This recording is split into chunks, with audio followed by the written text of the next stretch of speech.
to another edition of the Student Fire Podcast, live from the Speak Fire studio. My name is Bobby Berg. I'm a motivational speaker for schools, and I am here to help you live your best life today. What's going on, everyone? Welcome back to another edition of Student Fire, live from the Speak Fire studio. I'm your host, Bobby Berg. I'm a motivational speaker for at-risk youth, and y'all, I've just been thinking. So, as those of you who are watching the video, you can see a little bit in the background. My room's clean. This is the very first time in a long time that my room has legitimately 100% been clean, empty, vacuumed, everything. Now, I know, a lot of people are like, dude, you're a full-grown adult. Shouldn't you be able to, clean your room? But hear me out here. I was sitting there the other day, and I was just kind of thinking about how my day was going. This COVID-19 thing has been driving everyone crazy. A lot of people that I talked to, they've been like, yeah, man, I've been cleaning everything like nuts. I've just been making sure everything I do is where it should be. I'm making sure that my life is as complete and wholesome and controlled as it can be. Awesome. I'm not one of those people. I'm not one of those people that has to have everything in its spot. For some things I do, but on average I don't. I'm one of those people that runs home. I'll throw my backpack on the floor, generally in the same place every day, but I throw it on the floor, I'll run over, wash my hands, grab a snack, whatever, and just go through my day. Well, I was sitting there and I said, man, something has to change here. I can't keep doing this. So I picked the biggest project in my room that needed to get cleaned, and that was my PC. And I took all the doors off, took all the components out of it, cleaned everything individually, put thermal paste back on the CPU, put the cooler back on, put the whole thing back together, and dusted everything off, and it was clean. And I'm like, wow, dude, it took you I haven't cleaned that PC out in probably 6 months, which for a lot of people isn't a big deal. For my gamers, you're probably losing your mind. Like, dude, how do you let that go that long? Well, because it just wasn't a focus point, right? It wasn't something I really was that engaged in. I didn't really care. Well, after I got my computer done, I'm like, wait a minute. I can't have my computer be clean and have my desk be a mess. So I came over to my desk, took everything off, cleaned off every little doodad and every little fidget spinner, every Lego piece, everything that I have on this desk got cleaned also. And I said, well, I'm already halfway done with the room. So I picked up all my clothes off the ground, vacuumed everywhere, and just made sure the whole room was finally cleaned. And I sat down and I said, dude, that's awesome. And I remember sitting there going, and I just felt so good because my living space was clean. My thought space was clean. The place where I am my most creative was clean. And no, this is not, for the parents watching, no, this is not a campaign to tell your kids, oh, you should clean your room. That's not what I'm saying. A lot of times people go through their day where your brain is super cluttered.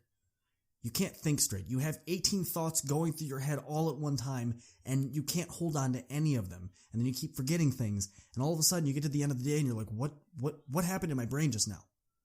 Well, I want to really start working on that. I want some people to really clean up their mental space. I want you to look at your thoughts and look at how you talk to yourself and look at what you think about on a daily basis. And I want you to kind of get it in check a little bit. I'm not saying you have to sit there and be fully cognizant and fully aware of every single thought that's happening, but let's take an inventory. This week, I want that to be your homework. I want you to really take an inventory of what you're doing on a daily basis. What thoughts are you letting have seep into your brain? What are you thinking about? What are you feeling when you think about these things? See, I'm working with a student, and he's a wicked smart kid. But that's not why his parents want him to be coached by me. His parents want me to mentor him because he can't be nice to himself. Kid gets a 4.0 as a GPA. Awesome. A couple months ago, when school was still in session, he got a 96.5% on a paper. And I'm not kidding. This kid thought his life was going to be over. He was acting as though his world had ended because he just couldn't wrap his head around the fact that he didn't get 100%. I'm like, dude, okay, but you're not a good writer. It's nothing personal. You're in 7th grade, and you're not a proficient, effective writer because you haven't put the time in. You've only really been writing papers for probably the last 2 years. because he said, he goes, well, Bobby, you sent me okay, backstory here. I sent him some of the manuscript for my book because he hates reading. He hates reading because he doesn't learn that way. If you tell him to read a chapter out of a book and then give him a quiz on it the next day, he's going to fail because he doesn't learn that way as an auditory learner. So I had him take a test, figured out that he's an auditory learner. And I was like, cool. So what I want you to do is I want you to read the chapter, but I want you to take your phone, press voice recorder, hit record, and record the entire chapter for yourself. And then what I want you to do is I want you to play it back. And if you know that your teacher gives you pop quizzes the next morning, you should probably listen to that on the way to school, at least for a little bit, or at least when you're waiting for the bus or whatever. And so when you get to class, boom, it's already fresh in your head. Well, his parents had told me he hates reading. I'm like, he doesn't hate reading. He doesn't hate reading. He hates reading things that don't make sense to him. He hates reading things that are just given without an explanation of why. And yes, we're not going to get into that where people are saying, oh, you're the why generation. You have to understand why. You don't just do things. That's not true. People nowadays are just more accustomed to questioning the purpose and the goal of an outcome. Or the purpose of an outcome, not just, oh, well, we need you to get this done. Cool. What purpose do I serve in this space? That's what people want to know nowadays. And I remember I recorded a set of this manuscript for my book and sent this kid the PDF. I said, listen, there's me talking. I took this section of book and I want you to read it for me. It's really short. You'll get through it quickly. Don't worry about it. And I also sent you a recording of it. He goes, all right, cool. I kid you not, within 5 minutes, he had texted me back. He's like, Bobby, oh my gosh, dude, I need more. What book is this from? I have to have more of it. I need it. And I was like, whoa, dude, hold on, slow down. And I started getting really nervous because I didn't tell him it was mine. So I was like, all right, dude, just don't worry about it. I'll get you some more of it. Don't worry. Just keep, I want you to dig into the meat of what this is saying.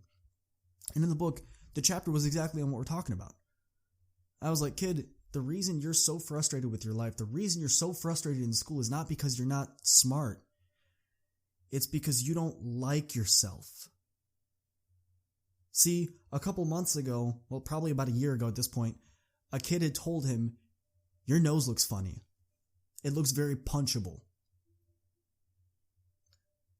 Now, there have been times where I've heard people say that.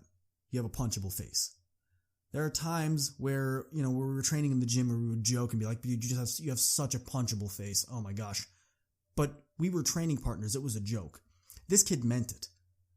And the kid that I'm mentoring took that really personally. And he really, really hates how he looks. And he's obsessed with how his face looks. And he's so worried about every single thing about his appearance when he gets to school that he can't calm down. So from the second this kid wakes up, the first thought he has is, I'm ugly. My face looks punchable. It's so negative. And that's something he and I are working on. As I told him, I'm like, listen, man.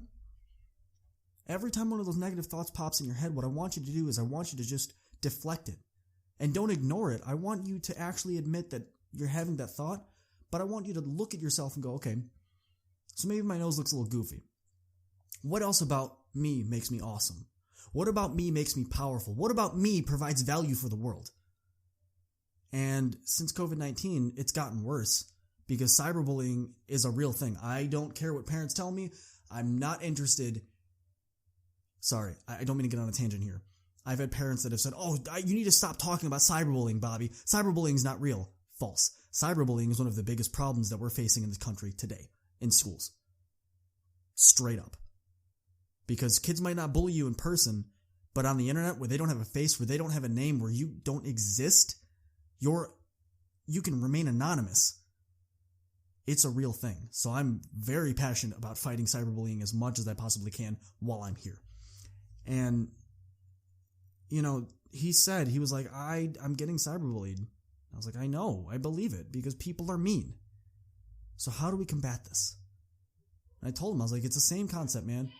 Whenever you're starting to feel bad, whenever you're starting to have those negative thoughts pop in your head, I want you to realize that you're amazing. You're incredible. I want you to tell yourself that you're amazing. I want you to believe, not just feel it, but I want you to believe it deep down. I want you to know that you provide value. I want you to know that what you say every single day to yourself permeates throughout the world. You matter. What you do matters. Your life, your choices matter. See, I used to be that kid where I didn't like myself.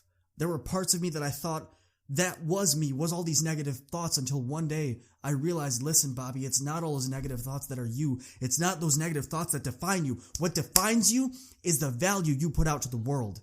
When I set out this podcast, I know that at least one person is going to listen to what I'm saying and go, man, Bobby, I really need to hear that. Thank you. And that is how you gauge yourself. That is how you decide who you are. That is when you decide what you are. Because you, my friend, are incredible. I don't care what your grades look like. I don't care if you failed the test. I don't care if you're not going to college and you're going to a trade school and your family doesn't agree with it. I don't care if you don't believe that you're incredible yet, because listen, we will get you there. This is a journey. This is a marathon. I don't expect you to be in that spot next week. I don't expect you to be in that spot next month. What I do expect is every single time that you see yourself, you realize how much value you provide in this world.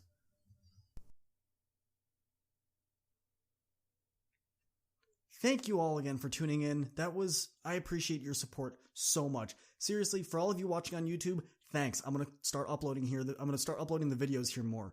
For those of you that are checking it out on any major podcasting platform, be it Apple Podcasts, Google Podcasts, Spotify, iHeartRadio, Spreaker, Breaker, whatever you want, thank you so much. For my new listeners, thanks. I appreciate your time so much. For the returning listeners, y'all, I love you. That's all I got. I hope everyone has a wonderful week. If you have any suggestions, any comments, anything on the YouTube channel, if you're watching this on YouTube, comment down below. Let me know what you thought about the podcast, what else you think would be good for it. If you have any suggestions for topics, if you want to be a guest, let me know. I would love to hear from you. For those of you that are listening on any sort of podcasting platform, thank you, and leave it in the review section. I check them out regularly. Hope everyone has a wonderful week, and I'll catch you all in the next one. Peace! We are Speakfire. Who are we? We are a collective of inspirational, motivational, life-guiding speakers here to help you make your best life available and real today. For everyone that's looking for anything and everything leadership, you have to check out my guy, Michael Gingras, over at Leadership Fire. For my youth that are coming up, for those of you that have questions that need answers, go hit up Sean B. He's the host of Young Fire, killing the game every single Monday. For those of you that have questions that go a little deeper, for those of you that need that internal fire inside of you, not just sparked, but you need those flames fanned, go check out Aisha Thomas with Internal Fire. For my fathers, y'all, you are the real MVP. Go check out my guy Jody Cedric, the host of Father's Fire. For my champions, for my people that need to be the champion of not only their day, but their entire life, man, you'll gotta check out my man Neil Legend over at Champion Fire. For my students, doesn't matter if we're talking elementary, middle school, high school, college, my graduate students, all of you, for everything student empowerment, student leadership, and student productivity, tune in to Student Fire with me, your host, Bobby Berg. We are Speakfire, live every Monday morning, 4 a.m. Eastern Standard Time. You gonna wake up with us? Let's get it. I am excited to bring you my new book, Trendsetter, 7 Steps to Radically Stand Out to Be the Best You. This book details my journey of coming to the United States and being excited to embrace the American culture. But unfortunately, my culture was not accepted, and I found myself being bullied as a young girl. And in this process, I decided that I wanted to disconnect from my culture to be more accepted into American culture. And through that process, I got so depressed from trying to fit in that I attempted suicide my freshman year in high school. So this book talks about the journey of what I did to become radically transformed, to be the strong woman I am today. This book is something that's really going to enable the reader to understand and embrace who they are, embrace what makes them special, and become radically transformed. Get your copy today at becomingatrendsetter.com. Again, that is becomingatrendsetter.com, or check it out at my website at aishathomas.org.